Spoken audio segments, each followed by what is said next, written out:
오늘 발표할 논문은 척추 수술 후 통증 증후군 환자의 만성적 요통 및 하지통 치료를 위한 고선량 척추 자극술 12개월의 결과로 전향적 예비 연구입니다. 저는 자생안방병원 한방재활의학과 안재서입니다.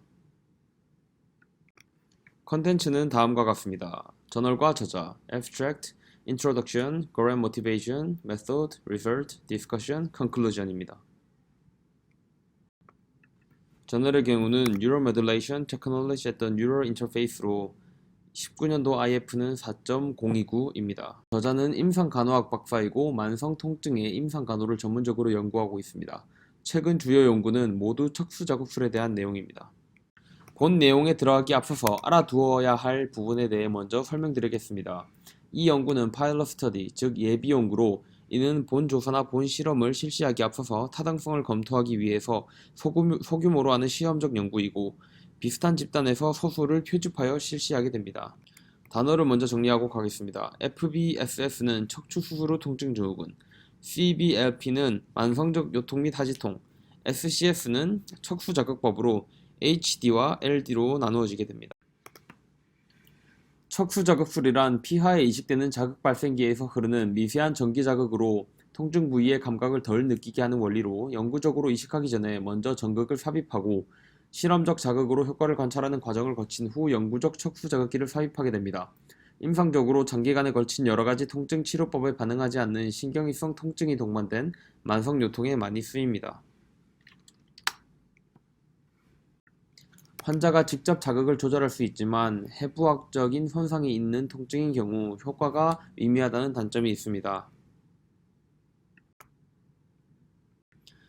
이 연구의 목적은 FBSS로 인한 CBLP를 가진 환자에서 HD-SCS의 장기적인 영향을 조사하고자 하는 것이고 스터디 디자인은 정형적 케이스 시리즈, 예비 연구입니다. 매티리얼과 메소드를 보자면 FBSS에 의한 CBLP 환자들을 스크리닝한 후 허리와 다리 통증에 대해 바스 50점이 넘는 환자가 선정되었습니다. 시험 자극에서 하나 또는 두 개의 전극이 삽입되어 통증 부위가 커버되도록 하였습니다. 14일 동안 먼저 기존의 30Hz의 LD 프로그램으로 시작한 후 3일 후에 420Hz, 400마이크로 초의 HD 프로그램으로 변경하여 시행하였습니다. 이 두 가지 프로그램에서 통증이 50% 이상 완화되었다고 한 경우 영구적으로 충전식 신경 자극기를 이식하였습니다.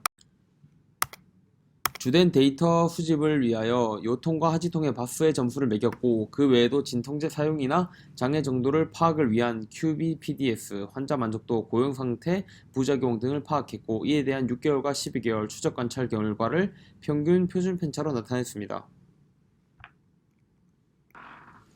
시험은 약 8개월간 이루어졌고 13명의 환자가 참여하여 그중 11명의 환자만 영구적 신경 자극기를 이식받았습니다.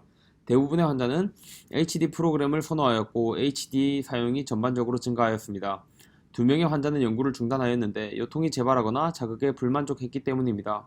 바스 점수를 비교했을 때 허리와 다리 모두 베이스라인에서보다 6, 12개월 추적 관찰에서 낮아진 것을 확인할 수 있습니다. 그리고 진통제 사용이 상당하게 감소했고 QBPDS가 향상되었으며 5명의 환자가 다시 일하게 되었고 연구가 끝날 때 전반적인 환자의 만족도가 높았습니다. 컨클루전입니다.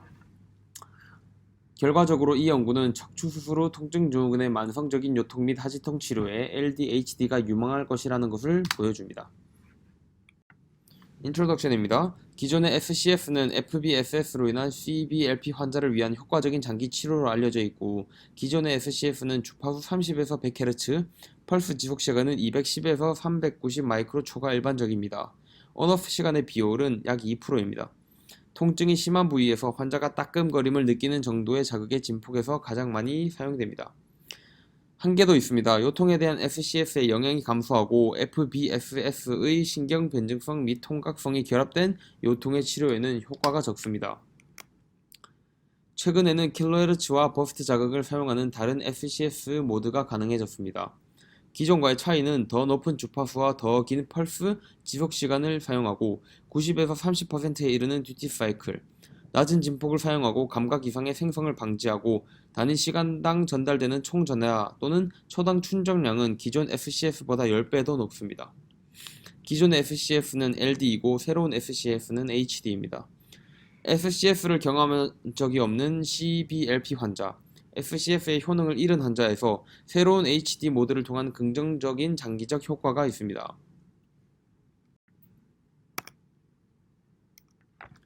골과 모티베이션의 경우는 본 연구에서는 허리 통증과 다리 통증이 있는 FBSS 환자에 대하여 LDFCS와 HDFCS를 모두 제공하여 나타나는 장기적 효과에 대해서 조사하였습니다.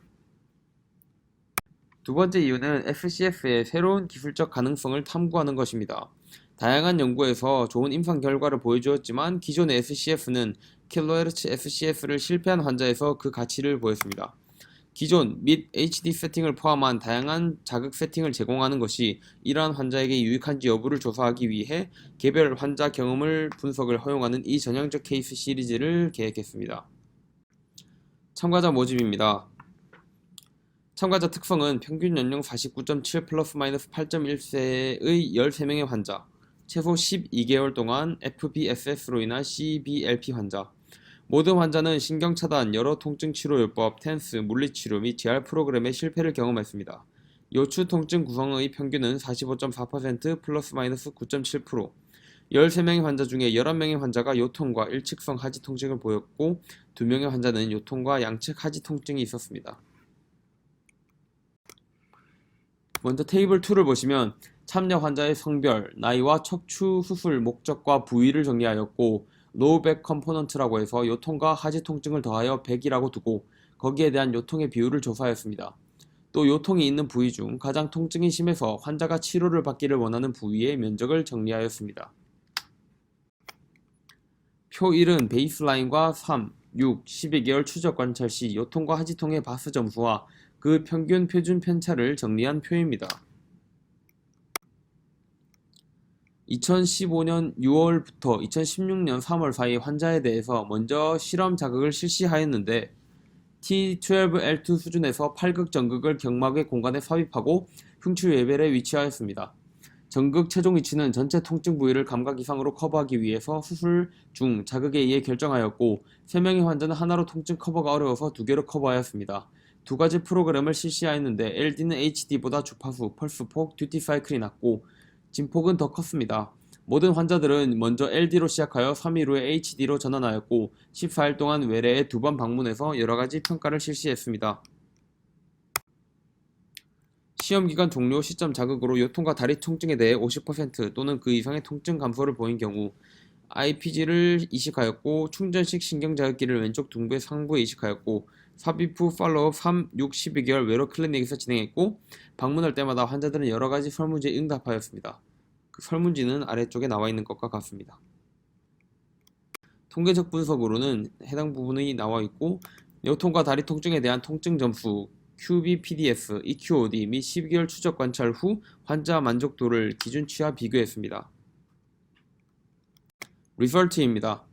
그림 1은 실험 플로우 차트입니다. 13명의 환자가 참여하였고 1명은 대체요법을 선택하였으며 12명에게 시험 자극을 위해 1개에서 2개의 전극을 삽입하였고 1명에서 감각 이상을 통한 통증 커버가 불충분하였기 때문에 11명에게 영구적 자극기를 이식하여 추적 관찰을 진행하였습니다.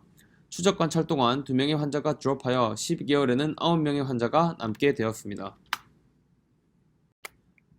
표 1에서 허리와 다리 각각의 바스 점수의 평균이 베이스라인에서보다 하락한 것을 볼 수 있습니다. 이 그림은 표 1을 도식화한 그림입니다. 베이스라인과 비교했을 때 추적 관찰 때는 바스 점수가 낮아진 것을 볼 수 있습니다. 표 3은 장애 정도를 나타내는 QBPDS 점수를 비교한 정리한 표입니다. 마찬가지로 베이스라인에서보다 추적 관찰에서 점수가 내려간 것을 알 수 있습니다.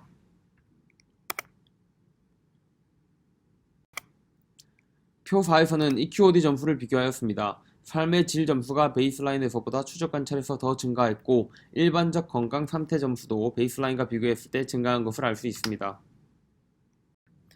그림 3은 시간이 지남에 따라 환자의 개선 정도를 나타낸 그림이고 환자 전반에서 약간의 개선이 나타났습니다. 연구 시작 당시 4명의 환자만 파트타임을 하고 있었지만 1년 후에는 3명은 정규직, 2명은 파트타임으로 일할 수 있었습니다. 이 표는 시간 경과에 따른 진통제 사용을 보여줍니다. 진통제의 감소가 연구의 목적은 아니었지만 몇몇 환자들은 진통제 복용량을 줄이거나 더 강력한 진통제를 사용할 수 있었습니다. 이 그림은 12개월 추적 관찰 시 환자에게 전극의 양극과 음극이 해부학적으로 어떻게 배치되었는지를 나타내는 그림입니다. 특이한 점은 허리 통증이 50%인 환자 1번은 T10 아래에서 자극을 받았는데 이 위치는 일반적인 위치에 비해 매우 낮은 위치입니다. 그렇지만 이 환자에서 자극으로 인한 통증 완화가 성공한 부분이 있습니다. 한 명의 환자는 HD보다 LD를 선호하였고 다른 환자들은 HD를 사용했습니다. 추적 관찰 기간 동안 환자들은 필요에 따라 자극 형태와 LD 및 HD를 교체하여 사용하였습니다.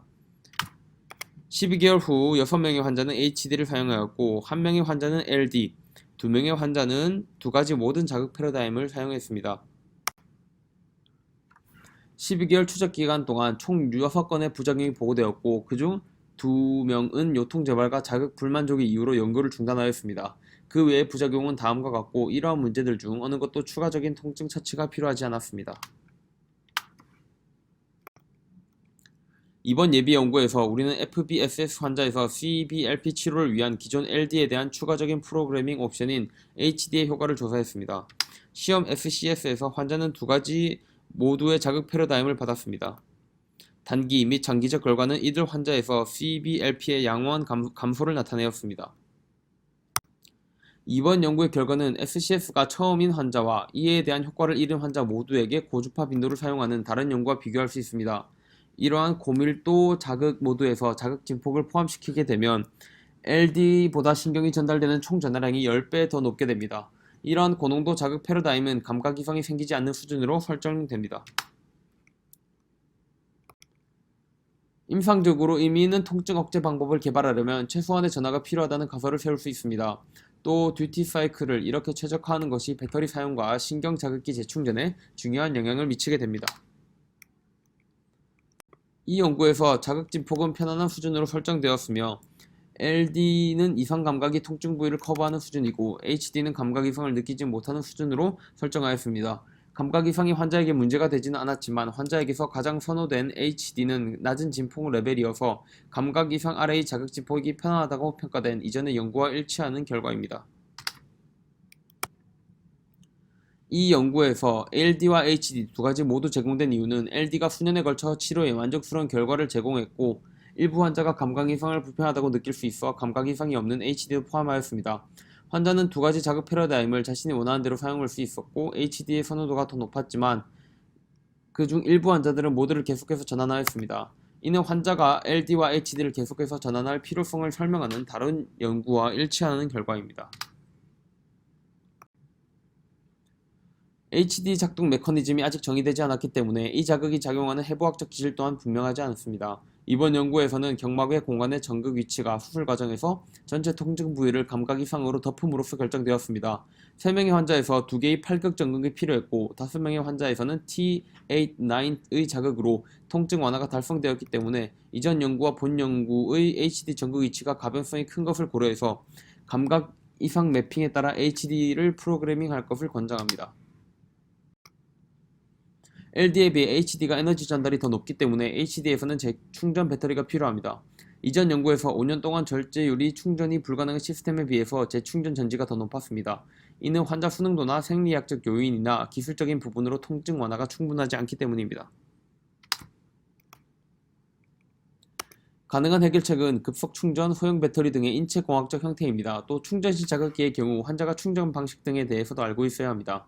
최근에는 배터리 용량이 더 크고 재충전이 빠른 시스템이 출시되어 있습니다. 이 예비 시험의 한계는 환자 표본이 작으며 통제된 환경에서 비교 그룹이 없다는 것입니다.